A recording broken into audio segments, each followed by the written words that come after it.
রাসূল সাল্লাল্লাহু আলাইহি ওয়াসাল্লাম বলেন, জাহান্নাম কথা বলতে পারে। জাহান্নাম বিচারের মাঠে মানুষকে তার নিজের দিকে ডাকবে। জাহান্নামের খড়ি হচ্ছে মানুষ ও পাথর। মহান আল্লাহ বলেন, অকুদহান না আসলে হিজা।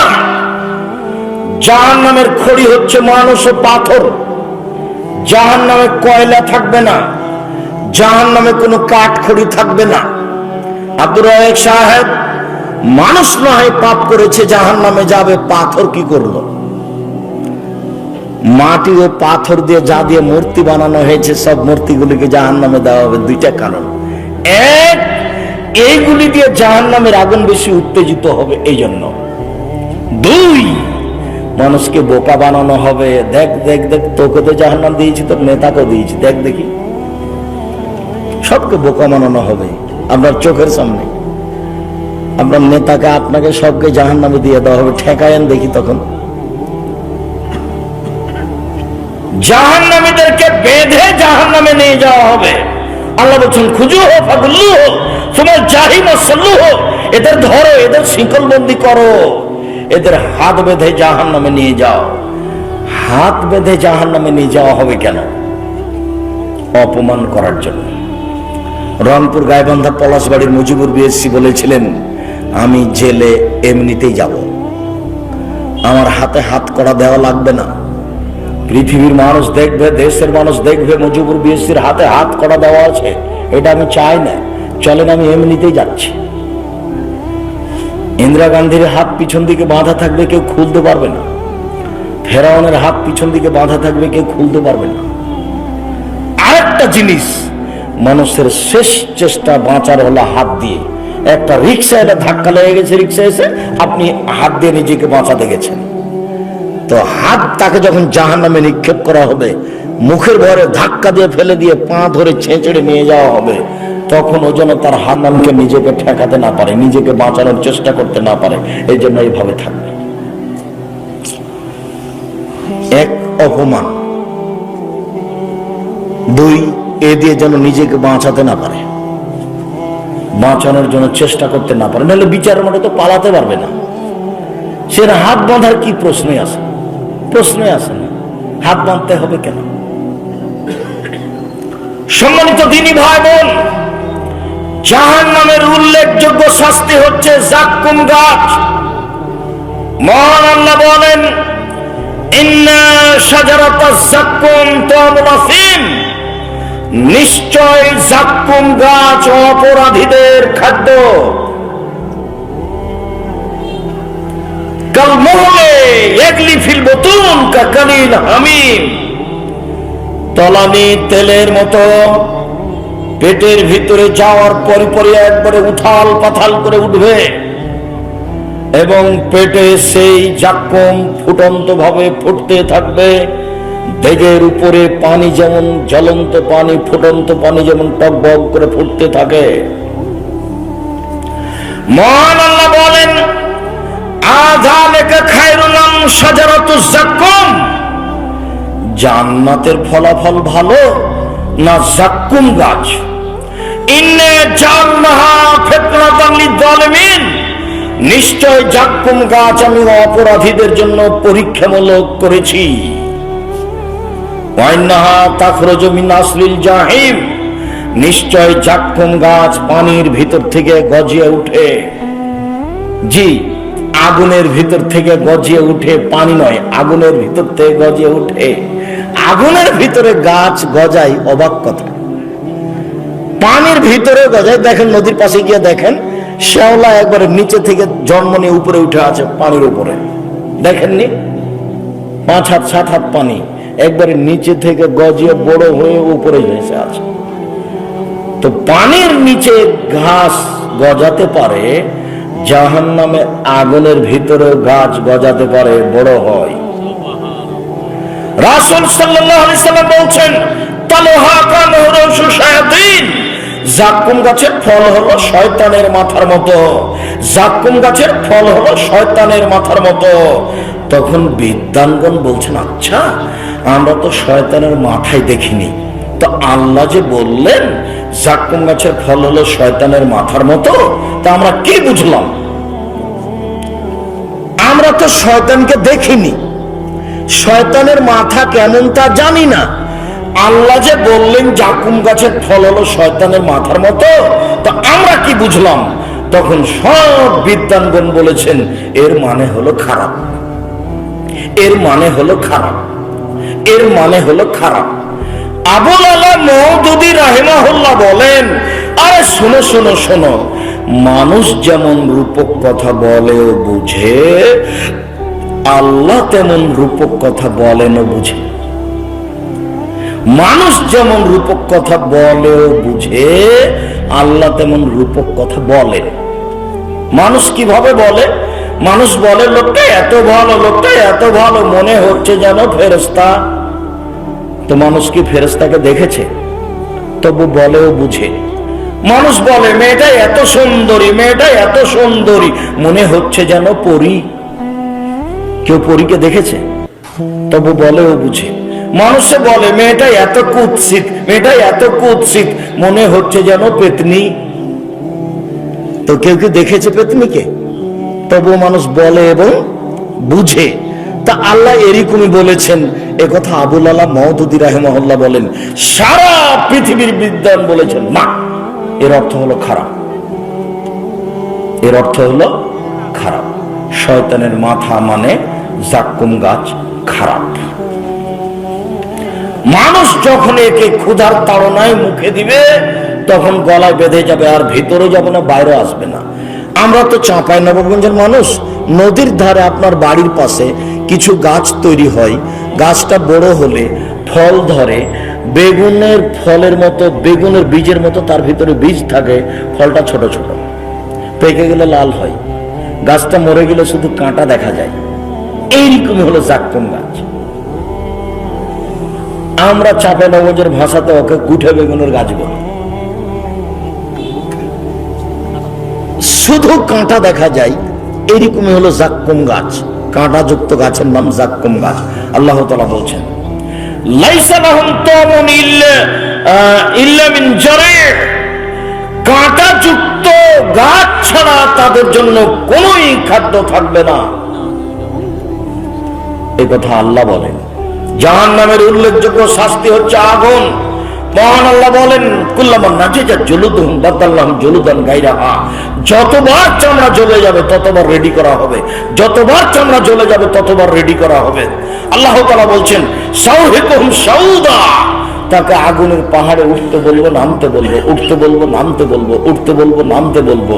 রাসূল সাল্লাল্লাহু আলাইহি সাল্লাম বলছেন, মিনহুম মা ইয়াকুনু লা কাবাইহি, কারো কারো আগুন হবে টাকনো পর্যন্ত, অমিনহুম মা ইয়াকুনু লা রকবাতাইহি, কারো কারো আগুন হবে হাঁটু পর্যন্ত, অমিনহুম মা ইয়াকুনু লা হাকওয়াইহি, কারো কারো আগুন হবে কোমর পর্যন্ত, অমিনহুম মা ইয়াকুনু লা তারকুয়াতিহি, কারো কারো আগুন হবে নাক পর্যন্ত, গলা পর্যন্ত, এই পর্যন্ত তার হবে আগুন। এইভাবেও থাকবে। রাসূল সাল্লাল্লাহু আলাইহি সাল্লাম নারুকুম জুজুম মিন সাবিরান না জুজান মিন নারে জাহান্নাম, তোমাদের বাড়িতে যে আগুন আছে এর চেয়ে 69 গুণ ক্ষমতা বেশি জাহান্নামের আগুনের। এক মিনিট, যেই খড়ের ওপরে বসে আছেন গরুকে খাওয়ান, সেই খড় দিয়ে ভাত রান্না করলে যত সময় লাগবে, কাঠের খড়িতে ভাত রান্না করলে তার চেয়ে কম সময় লাগবে। কাঠের খড়িতে ভাত রান্না করতে যত সময় লাগবে, তেঁতুল কাঠের খড়িতে তার চেয়ে কম লাগবে। তেঁতুল কাঠের খড়িতে ভাত রান্না করতে যত সময় লাগবে, গ্যাসের চুলায় তার চেয়ে কম লাগবে। আর তেলের চুলায় সবচেয়ে বেশি লাগবে, সবার চেয়ে বেশি চলে যাবে। তাহলে আপনার বাড়িতেই আগুনের ক্ষমতার কম বেশ আছে, তা আপনি নিজেই বুঝেন। অতএব দুনিয়াবি আগুন হলো কাঠ দিয়ে বানানো, আর জাহান্নামের আগুন হলো মানুষ ও পাথর দিয়ে বানানো। কাজে পদার্থই ভিন্ন, এর চেয়ে 69 গুণ বেশি সে আগুনের। মানুষকে জ্বালানো হবে আগুন দিয়ে, এটা কি স্বাভাবিক মনে করছেন? জাহান্নামের উল্লেখযোগ্য শাস্তি হচ্ছে হাতুড়ি। কবরের হাতুড়ের নাম হলো মিত্রাক, যেটা কাঠ মিস্ত্রি ব্যবহার করে। আর জাহান্নামের হাতুড়ের নাম মাকামে, যেটা হাম্বল, যেটা চাঁপাইনবাবগঞ্জের কাঠ মিস্ত্রিরা ওই কাঠের গাড়ির চাকা বানানোর সময় বাহির থেকে একটা কাঠ ঢোকাতো, সেটা হাম্বল দিয়ে পিটায় ঢোকাতো। তো জাহান্নামের হাতুড়ের নাম হাম্বল মাকামে, আর কবরের হাতুড়ের নাম মিত্রা, যেটা কাঠ মিস্ত্রি ব্যবহার করে। জাহান্নামের সাপ থাকবে উটের সমান, একবার দংশন করলে 40 বছর ব্যথা থাকবে। জাহান্নামের বিচ্ছু থাকবে গাধার সমান, একবার দংশন করলে 40 বছর ব্যথা থাকবে। মর্মে সম্মানিত দিনী ভাই বোন, জাহান্নাম ভয়াবহ জায়গা। মানুষের জন্য আল্লাহ তাআলা শাস্তির ব্যবস্থা করেছেন জাহান্নামে। কবর যত কঠিন, কিয়ামত তার চেয়ে অনেক বেশি কঠিন। কিয়ামত যত কঠিন, জাহান্নাম তার চেয়ে অনেক অনেক অনেক বেশি কঠিন। কি দিয়ে বুঝায় আপনাকে আমি জাহান্নাম কত কঠিন? সম্মানিত দিনী ভাই বোন, জাহান্নাম থেকে বাঁচার জন্য কিছু পরামর্শ থাকলো। এক, সালাম ফেরার পূর্বে আপনি বলবেন, রব্বানা আতিনা ফিদ দুনিয়া হাসানাতাও ওয়া ফিল আখিরাতি হাসানাতাও ওয়া কিনা আযাবান নার। আল্লাহ তুমি ইহকালে কল্যাণ দাও, আল্লাহ তুমি পরকালে কল্যাণ দাও, আল্লাহ তুমি জাহান্নামের শাস্তি থেকে বাঁচাও। এটা ব্যবহার করবেন বেশি বেশি।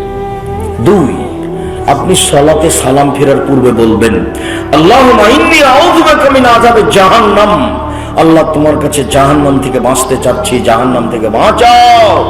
আউযু বিকা মিন আযাবিল কবর। আল্লাহ তুমি কবরের শাস্তি থেকে বাঁচাও, তোমার কাছে আমি কবরের শাস্তি থেকে বাঁচতে চাচ্ছি। আউযু বিকা মিন ফিতনাতিল মাসিহ দাজ্জাল। তোমার কাছে দাজ্জালের ফিতনা থেকে বাঁচতে চাচ্ছি। আউযু বিকা মিন ফিতনাতিল মাহিয়া ওয়াল মামাত। তোমার কাছে বাঁচতে চাচ্ছি ইহকাল পরকালের যত ফিতনা আছে। আউযু বিকা মিনাল মাসামি ওয়াল মাগরাম। তোমার কাছে বাঁচতে চাচ্ছি বড় পাপ হতে, তোমার কাছে বাঁচতে চাচ্ছি ঋণ কর্জ হতে। বাকি জীবন যেন কাবিরা গুনাহ না হয়, যেন সুদ না খাই, যেন জেনা না করি, যেন ইয়াতিমের মাল না খাই, যেন শিরক না করি, যাতে করে পিতামাতার অবাধ্য না চলি, যাতে করে কাউকে হত্যা না করি। এইরকম যেন পরিবেশ আমার না ঘটে, মানুষের উপরে যেন অপবাদ না লাগাই, মানুষের যেন বদনাম গীবাত না করি। তুমি আমাকে এইভাবে বাঁচাও। আর লোন নিয়ে ব্যবসা করবেন না, লোন নিয়ে বাড়ি করবেন না। ব্যাংকে চাকরি করে সেই জন্য লোন দিয়েছে তাকে সরকার, কত খুশি হয়ে যাবে, বাড়ি করেছে 5 তলা। ওর যে জানা যায় হবে না সেটাও বুঝিনি, জানা যায় নাই, জানা যায় বাতিল। আপনি যে লোন নিয়ে বাড়ি করেছেন তা আপনার জানা যায় হবে না, জাহান্নাম জান্নাত পরে। খুব সাবধান, লোন নিয়ে কিছু করবেন না। আমি পরামর্শ দিয়েছি, চকলেটের ব্যবসা করেন, আপনাকে লোন নেওয়া লাগবে না। তার চেয়ে একটু বড় কলার ব্যবসা করেন, লোন নেওয়া লাগবে না। তার চেয়ে একটু বড় কাপড়ের ব্যবসা করেন, লোন নেওয়া লাগবে না। ধনী হতে সময় লাগবে 25 থেকে 30 বছর। একদিনই ধনী হতে চাইলে হবে। আর এখন তো ভোগরেল নদাপাড়ার জমির দাম অনেক বেশি হয়ে গেছে। আপনারা তো কৃষক মানুষ ছিলেন, কত জমি আছে, 2 শতক বিক্রি করলেই তো হজ করা যাবে, ব্যবসা করা যাবে। লোন নিবেন কেন? কোন দুঃখে লোন নিবেন? লোনই যাবেন না, মরাই লাগবে কয়দিন পরে, ছেলে মেয়ে থেকে যাবে, আপনাকে জাহান্নামে জ্বলতে হবে। আপনার সাথে তার কোনো সম্পর্ক নেই। আপনি আপনার বাপকে যতটুকু ভেবেছেন, আপনার ছেলে আপনাকে ততটুকু ভাববে না। আপনি ভাবতে পারেন না কত আদরের ছেলে, তবু মনেই নাই। আমার আব্বা আমাকে যখন রেখে ফিরতেন, তখনই আমার আব্বার 2 চোখের পানি ঝরঝর করে ঝরত আমার এই চোখের সামনে একাধিক দিনের। তারপরে কই আমার আব্বা তো নেই, আমি অত খেয়াল করতে পারছি কিনা। তা আপনার ছেলে আপনার খেয়াল করবে? ভুল হিসাব। কবরস্থানের জন্য প্রোগ্রাম করছেন বা মসজিদের জন্য প্রোগ্রাম করছেন, ভালো। যারা প্রোগ্রাম করছেন তাদেরকে 5 ওয়াক্ত সালাত আদায় করতে হবে, মানুষের সাথে ভালো আচরণ করতে হবে, মানুষের জমি জায়গা জোর করে দখল করতে হবে না, জোর করে আইল চেপে নিতে হবে না, মানুষের প্রতি সহজভাবে চলতে হবে। 4টে নসিহত: 1 5 ওয়াক্ত সালাত, 2 হালাল রুজি, 3 কোরআন তেলাওয়াত, অন্তত সূরা ইখলাস। কয়বার? 3 বার। 4, দোকানে বসবেন না। 2 জন যেখানে বসে আছে সেখানে বসবেন না। আড্ডা পিটা চিরদিনের জন্য হারাম। কেন দোকানে বসবেন না? ওখানে কারো বদনাম হচ্ছে, আপনি খালি গিয়ে বলেছেন ঠিকই বলছিস, আসলেই খারাপ। এবার আপনি জান্নাতে যান তো দেখি, আর পথ নেই। না বুঝে একটা কথা বলে ফেলেছেন, তাহাজ্জুদ আর যা ছিল রোজা নামাজ সব হারিয়ে গেছে। বদনাম খুব ভয়াবহ জিনিস। আল্লাহ রাসূল বলছেন, পৃথিবীর মানুষ 2টা জিনিসের জিম্মেদারি নাও, আমি জান্নাতে নিয়ে যাওয়ার জিম্মেদারি নিলাম। 1, মুখে বদনাম করবো না, গীবাত করবো না। 2, জেনায় লিপ্ত হয়েও না, বাকিটুকু আমি দেখব। মুখে বদনাম করবেন না, জেনায় লিপ্ত হবেন না। 4 জায়গা হলো বদনামের, ওখানে মানুষের বদনামই হয়। আর আমাদের এখন এইসব নির্বাচন থাকে, দল সংগঠন থাকে, সবসময় খালি এগুলোই হয়। অল্প দিন বাঁচতে এসে সবকিছু বন্ধ করেন। সম্মানিত দিনী ভাই বোন, জাহান্নাম থেকে বাঁচার চেষ্টা করেন, পরিবারের উপর শক্ত হন। আপনার স্ত্রী কেন বাজারে যাবে? আপনি মরে গেছেন, আপনার ছেলে মেয়ে মরে গেছে, কেন হবে এগুলো? পরিবারের উপরে শক্ত হন, জান্নাত হবে ইনশাআল্লাহ। আর রাতে সূরা মুলক পড়বেন, কবরের শাস্তি হবে না। রাতে সূরা মুলক পড়বেন। কয়েকটা জিনিস থাকলো: 5 ওয়াক্ত সালাত, হালাল রুজি, কোরআন তেলাওয়াত, দোকানে না বসা, রাতে সূরা মুলক পড়া, আর এমনিতে কোরআন তেলাওয়াত করা, পরিবারের উপরে শক্ত হওয়া। সম্মানিত দিনী ভাই বোন, বহুগুলো গ্রামের মানুষ হলো, বেশ কিছু মানুষ দীর্ঘ সময় ধরে জায়গাটা পূর্ণ হয়ে বসে আলোচনা শোনার চেষ্টা করলেন। আমি আপনাদের জন্য আন্তরিকভাবে দোয়া করি। আমি যেভাবে বলি, আমি আপনার কাছের মানুষ, আমি আমার হক কথা বলার চেষ্টা করেছি, আপনার উপরে আমি হক রাখি মর্মে। আপনি তো গ্রামের মানুষ, পরের দিন দেখা হবে, তা একটু হালকা হলো। আমার কথার গতি এর চেয়ে অনেক ভারী। যেখানে যায় আলহামদুলিল্লাহ অনেক সম্মান পাওয়া যায়। যেখানে যাবেন আপনি দেখবেন বলছে যে আব্দুল রাজ্জাক সাহেব, সেদিনের কথা শুনে দাড়ি ছেড়ে দিয়েছি, সেদিনের কথা শুনে প্যান্টটা কেটে উপরে করেছি টাকানোর নিচে, সেদিনের কথা শুনে 5 ওয়াক্ত সালাত আদায় করি, সেদিনের কথা শুনে ব্যাংকের চাকরি ছেড়ে দিয়েছি। কত হাজারো লাখো মানুষ নিবে না। কাজেই যেটুকু আপনাকে বলেছি আপনার কল্যাণের জন্য বলেছি, কখনো আপনি এটাকে দুর্বল মনে করবেন না। আর গ্রামের ছেলেরা, ভোগলের ছেলে একটা সাদ করে প্রোগ্রামে ডেকেছে, তা আপনি সেখানে আসবেন না, তো আপনি কিসের বড় মানুষ? আপনার স্ত্রী আসবে না কেন? ছেলেগুলো কি খেলার তামাশা করেছে? ছেলেগুলো কি এখানে কোনো খেলাধুলা করছে, যাত্রা থিয়েটার করছে যে আসবেন না? আসা উচিত ছিল। সম্মানিত দিনী ভাই বোন, আবারও যদি ছেলেরা কোনো ব্যবস্থা করে, আমরা যদি এসে উপস্থিত হই, তাহলে এলাকাবাসীর কাছে আন্তরিকভাবে অনুরোধ থাকছে, সেদিন আপ্রাণ চেষ্টা করবেন উপস্থিত হওয়ার। আমি আব্দুর রাজ্জাক বিন ইউসুফ, আপনাদের কাছের মানুষ, শরীয়তের ব্যাপারে আমি 100 আপনার পাশে দাঁড়াতে পারি ইনশাআল্লাহ। আপনার যদি আমি স্কুল কলেজে রাস্তাঘাট করে দিতে না পারি, তবে আপনাকে আমি চূড়ান্ত সঠিক ধর্ম দিতে পারি ইনশাআল্লাহ। ধর্মের ব্যাপার আপনাকে আমি ফাঁকি দিব না। জামিয়া সালাফিয়া ডাঙ্গিপাড়া আপনার কাছের প্রতিষ্ঠান, বাড়ি নয় আপনার পাড়াতেই হলো। এরপরেও জামিয়া সালাফি একটা দূরে নেই। 20 বিঘা জমির উপরে এত বড় প্রতিষ্ঠান, আপনি কেন যাবেন না? যেখানে মসজিদটা 90% জমির উপরে, একতলাতে 3000 মানুষ একসাথে সালাত আদায় করতে পারে। আল্লাহর এত বড় নিয়ামত আপনাকে দেখতে হবে না? প্রায় 2000 ছেলে থাকে, প্রায় 1000 মেয়ে থাকে, 53 জন শিক্ষক থাকেন, 31 জন শিক্ষিকা থাকে। জামিয়া সালাফিয়া ডাঙ্গিপাড়া পাওয়া রাজশাহী, জামিয়া সালাফিয়া রূপগঞ্জ নারায়ণগঞ্জ ঢাকা। যে রূপগঞ্জ নারায়ণগঞ্জ 51 বিঘা জমির উপরে, যেখানে একটা মসজিদের কাজ আরম্ভ হয়েছে 200 শতক জমির উপরে, যার একতলাতে 10,000 মানুষ একসাথে সালাত আদায় করতে পারবে। আর জামিয়া সালাফের তেঘরা বিরল দিনাজপুর 20 বিঘা জমির উপরে। আগামীকাল প্রোগ্রাম আছে, এখন রাত্রে ঢাকা যাব ইনশাআল্লাহ। ঢাকা থেকে বিমানে যাব শুক্রবারে জুমার খুতবা ধরার জন্য দিনাজপুরে। দিনাজপুরের প্রতিষ্ঠান জামিয়া সালাফে 20 বিঘা জমির উপরে। এখন এদেশে প্রায় 4টা প্রতিষ্ঠান চলমান, 250 জন শিক্ষক শিক্ষিকা রয়েছে, প্রায় 30 লক্ষ টাকা বেতন লাগে প্রতি মাসে, 30 লক্ষ। আপনাদের নিজস্ব প্রতিষ্ঠান জামিয়া সালাফিয়া, আপনাদের নিজস্ব পত্রিকা আল ইতিসাম পত্রিকা, বই পুস্তক আপনাদের নিজস্ব। আমি আপনার বাড়ির মানুষ, আপনার বেশি হক আমার চেয়ে।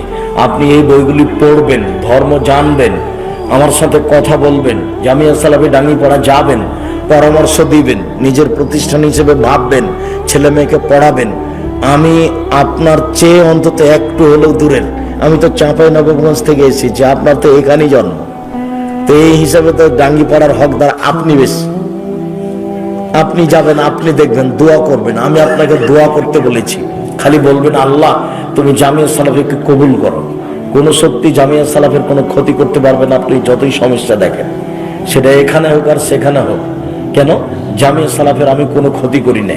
আমি এদের অ্যাকশন দেখে আমি তার টাকা দিয়ে দিই, এটা আমার সাহস। জামিয়া সালাফি এদেশে উন্নত মানের প্রতিষ্ঠান হিসাবে গড়বেই গড়বে ইনশাআল্লাহ। আমার মনে বড় স্বাদ, আমি এদেশের মাটিতে উন্নত মানের প্রতিষ্ঠান গড়তে চাই, যেখানে ছেলে মেয়ে বাংলা, ইংরেজি, আরবি উন্নত মানের শিক্ষা অর্জন করে জাতির অন্যায়ের বিরুদ্ধে লড়বে, মুখে কলমে মিডিয়ায়। সময়ের ব্যবধান মর্মে সকল দিনী ভাই বোনকে আমি জামিয়া সালাফের জন্য আন্তরিকভাবে দোয়া করার অনুরোধ জানাচ্ছি। আল্লাহ, আজকে আমরা যে আলোচনা করলাম সে আলোচনা মেনে চলার বুঝার তুমি তৌফিক দান করো। আমাদের যারা মারা গেছে তুমি তাদের কবরের শাস্তি মাফ করো। আমরা যারা অসুস্থ, আমরা যারা বেঁচে আছি তুমি তাদেরকে তোমার রাসূলের পদ্ধতি অনুযায়ী চলার তৌফিক দান করো। আর বই পুস্তক থাকলে সংগ্রহ করবেন। আমি কয়েকটা প্রশ্নের উত্তর দিই। যদি ব্যাংকে সুদের লেনদেন হয় তাই চাকরি করা যাবে না, তাহলে যদি কোনো কোম্পানি ব্যাংক থেকে লোন নিয়ে ব্যবসা করে, ঘুরে একই কথা হলো, চেষ্টা করবেন বিরত থাকার। তবে ব্যাংকে চাকরি করা আর বাইরে চাকরি করা, ব্যাংকে টাকা রাখা দুটো এক নয়। ভণ্ড মুফতি গিয়াসউদ্দিন নাম কি দরকার, প্রশাসনিক ভাবে আপনাকে বাহাসের চ্যালেঞ্জ দিয়েছে, বাস তোমরা শুনেছি, এটা জনশ্র। তোমরা বলবে আগে আমার সাথে বসো তো। তারপরে ও তো মানুষকে পাগল করছে, ও কি নিজে কিছু হিসাব করছে, ওগুলো নাম আমি নি না, দরকার নাই, নাম দরকার নেই। তুই জিজ্ঞাসা করেছো, ওটাই দরকার নেই। তুমি বলবে আমার সাথে বাস করো। জনকে আলেম জেলখানার ভিতর কয়েক মাস যাবত নাকি জিনের ক্লাস নিয়েছেন, এটা কি সম্ভব? না, এগুলো ঠিক নয় কথা। ইদানিং ক্ষমতার জোরে অনেক মানুষকে নির্বাচনে হারিয়ে দেওয়া হচ্ছে, এগুলো জুলুম। বিবাহের বৈঠক শেষে সম্মিলিত মোনাজাত বিদআত। বৈঠক শেষে বলবে সুবহানাকাল্লাহি ওয়া বিহামদিকা আশহাদু আল্লা ইলাহা ইল্লা আনতা আস্তাগফিরুকা ওয়া আতুবু ইলাইক। আসসালামু আলাইকুম। ওস্তাদজি, আপনি এমন সাধারণ জীবন যাপন কেন করেন? সাধারণ পোশাক পরিধান করে প্রোগ্রাম করেন কেন? কে জানে, আমাকে ভালো লাগে। আমি লৌকিকতা দিয়ে কিছু করতে চাইনি, আমার মনে এরকম কোনো স্বাদ হয় না। ছাত্র জীবন থেকে এরকমই ছিল। আমি কারো কাপড়টা হাতে এভাবে দেখে, তোমার কাপড়টা কেমন, খুব সুন্দর নাকি, এরকম বলার আমি অভ্যাসী ছিলাম না। আর দেশে বিদেশে যেখানে যাই এভাবেই থাকি। তো আল্লাহ অনেক সম্মানে রেখেছেন, যেখানে যাই, যেখানে যাই। বিমানবন্দরে ঢুকলে দেখবে যে পিছনে পিছনে মানুষ খালি দৌড়িয়ে যাচ্ছে। রাসূল সাল্লাল্লাহু আলাইহি ওয়াসাল্লাম কবরে জীবিত নাকি মৃত? মৃত। আত্মার জগতে থেকে তিনি জবাব দিচ্ছেন। নবী বেঁচে আছেন কবরে, এই কথা মিথ্যা। এটাই তো তার বাহাসের আলোচনা। আপনার বিরোধিতাকারী তাসলিমা নাসরিন চিরদিনের জন্য পঙ্গু হয়ে গেছে।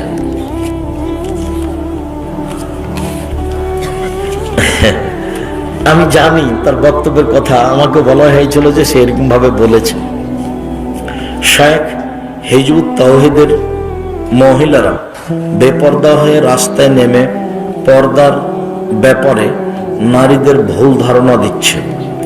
ওরা তো সব মুরতাদের অন্তর্ভুক্ত, এদের ব্যাপারে আপনাদের সাবধান থাকতে হবে। তাদেরকে পাশে আসতে দিবেন না, গ্রামে ঢুকতে দিবেন না, তাদেরকে বৈঠক করতে দিবেন না, নইলে মানুষের আকীদাকে নষ্ট করে দিবে। ঘুমন্ত ব্যক্তিকে নামাজের জন্য ডাকা যাবে কি? জি যাবে, সময় হয়ে গেলে ডাকতে হবে। সালাতের জন্য, নফল সালাতের জন্য স্বামীকে বলেছে তুমি স্ত্রীর গায়ে পানি ঢেলে দাও। নফল সালাত, ফরজ তো তাহলে এবার বুঝতে হবে আরো বেশি। অ্যালার্ম দিয়েও জাগাতে পারি না, সাহারি না খেয়ে রোজা হবে কি?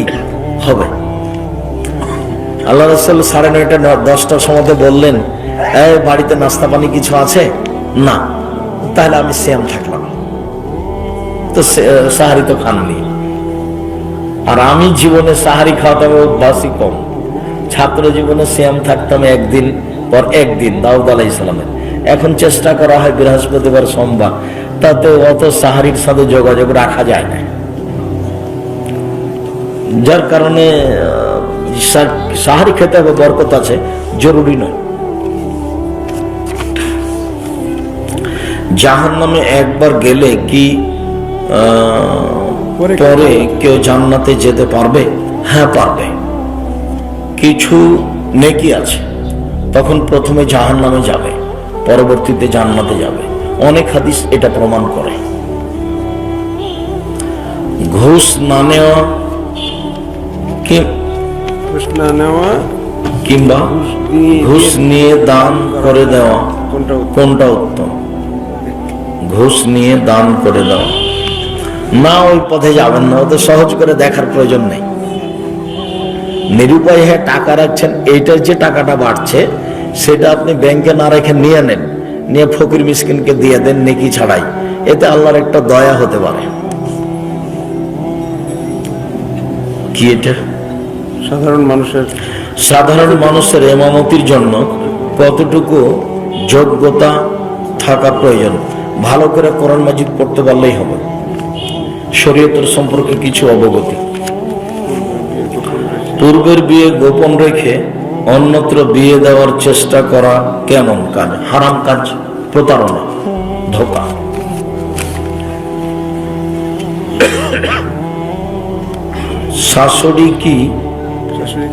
শাশুড়িকে এনে মায়ের সাথে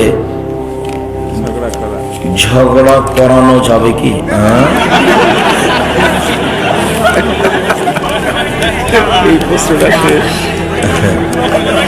তোমার এইটা কথা তোমার জানানোর কি প্রয়োজন? এটা তো নোংরা কথা না, ওভাবে হাসতে হবে না। আল্লাহ রহম করো।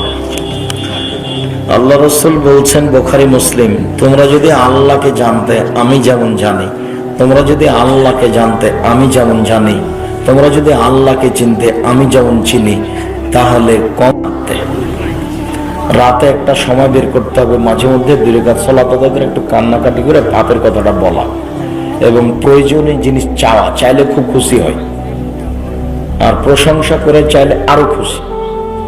আগে আপনার পড়বেন ইসমে আজম, তারপরে পড়বেন দুরুদে ইব্রাহিম, তারপরে আপনি নিজের কথাটা বলবেন, বিপদে পড়ে আছেন সেটা বলবেন, বা কিছু চাচ্ছেন সেটা বলবেন, আল্লাহ কবুল করবেন ইনশাআল্লাহ।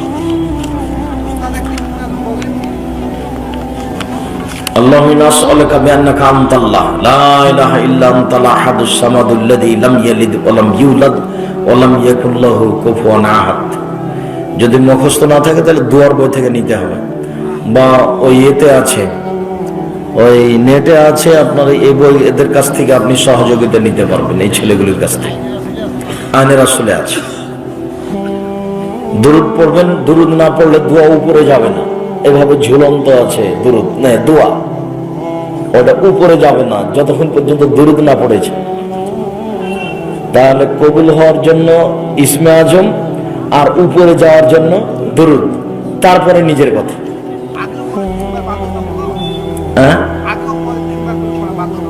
না, কতগুলো ইবাদত 3 বার আছে, সেই হিসাবে 3 বার বলতে পারে, করতে পারে। একাধিকবার বলবে, একবার বলে শেষ করে দিবে। হুজুর, আমার প্রথম প্রশ্ন, স্বামী মারা গেছে, কিছু সম্পদ টাকা পয়সা আছে, সেগুলো ব্যাংকে রেখে সে টাকার মুনাফা দিয়ে সংসার চালায়, এটা কি জায়েজ না এটা হারাম? একটা কথা বলি, আমিও বুঝতাম না, আব্দুল্লাহর বক্তব্যে বুঝতে পারলাম যে সুদের ফলাফল হলো এইটা, টাকার গতি হলো ওকে চলতে দিতে হবে তার গতিতে। এটা হলো টাকার জন্য জরুরি, ওকে তার গতিতে চলতে দিতে হবে। কি? টাকা বিনিময় ছাড়া চলতে পারে না। 1 কেজি কফি দেন, টাকা দিলাম, এই টাকাটা ব্যবহার হলো কিসে? বিনিময়ে, কফির বিনিময়ে। এই জমিটা বিক্রি করতে চাচ্ছি 50 লক্ষ, টাকা দেন, তো দিয়ে দিলাম, জমি আমি নিলাম, তো টাকা কিসে ব্যবহার হলো? বিনিময়। 100 টাকা দিয়ে যে 110 টাকা নিলেন, এবার টাকা কিসে ব্যবহার হলো? টাকাতে তো বিনিময় হলো না। বিনিময় হতে হবে আর একটা জিনিস দিয়ে। টাকা দিয়ে টাকা বিনিময় হয় না। যদি টাকা দিয়ে টাকা হয় তাহলে তার যেটা চলমান গতি আছে এটাকে বন্ধ করে দেওয়া। তার চলমান গতিকে বন্ধ করলে মানুষ ধ্বংস হবেই, তখন মানুষ সুদ খাবে। এই কারণে আল্লাহ বলছেন সুদে মানুষের টাকা কমে যায় আর দানে মানুষের টাকা বেশি হয়ে যায়। টাকাকে নিজের গতিতে চলতেই দিতে হবে। নিজের গতি মানে হলো ওকে বিনিময়ে ব্যবহার করতে হবে। আপনি যে একবার নিরাপদে ঘুমিয়ে গেলেন 50 লক্ষ টাকা ব্যাংকে রেখে আর মাসে মাসে তুলে নিয়ে আসছেন, কোনোদিন কি ভেবেছেন কত লাভ কত লস? বেগুন কিনেছেন নাকি যে ঢাকা যেতে যেতে পচে যাবে? ব্যবসা যেটা কেমন ব্যবসা? এটা ব্যবসা কোনোদিন নিরাপদ হয়? বিনিময় হলো না তবু আপনি টাকা পাচ্ছেন, এটা কথা হলো? যার কারণে একটা ব্যাংকে টাকা রেখে ওই মুনাফা হারাম, কাবিরা গুনাহ সুদ, ওই মুনাফা খাওয়া যাবে না। আমার দ্বিতীয় প্রশ্ন, স্বপ্নে খাবার খাওয়া দেখলে শুনেছি শয়তানের মলমূত্র খাওয়া হয়, এ সম্পর্কে আপনার মতামত কি? জি না, এগুলো আল্লাহ রাসূল বলেননি। স্বপ্নের ফলাফল চূড়ান্ত কিছু নয়। আল্লাহ রাসূল বলেছেন যে খারাপ লাগলে কাউকে বলবো না, কাক পরিবর্তন করে নাউজুবিল্লাহ বলবো। খুবই যদি খারাপ লাগে তাহলে উঠে ওযু করে 2 রাকাত সালাত আদায় করতে হবে, খারাপ স্বপ্ন ওখান থেকেই শেষ। আর যদি খুব ভালো লাগে তাহলে কাউকে বলা যায়।